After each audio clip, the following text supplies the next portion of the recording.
你了，给我换换座位吧。凭啥？我旁边可是世界首富，我还想跟他搭讪呢。这对我真的很重要，我没时间了。球也没有，我是不可能换。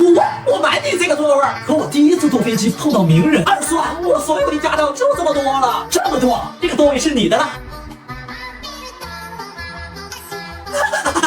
赚大了，轻轻松松20万到手。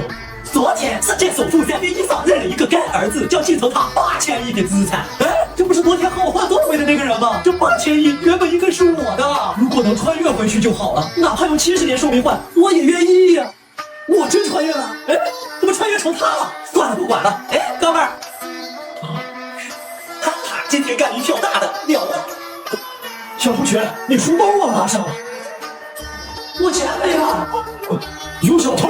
刚才下去那个蓝衣服的看你规规矩矩，肯定这怎么办呀？这是我学费，我从小被遗弃，收养我的奶奶剪了3年纸壳才给我打出来的。什么？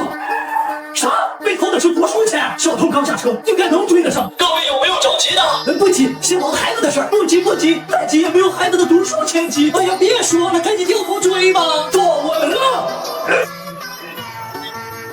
会不会开车？吓我一跳！追上了，就是他！全军出击！读书钱也偷！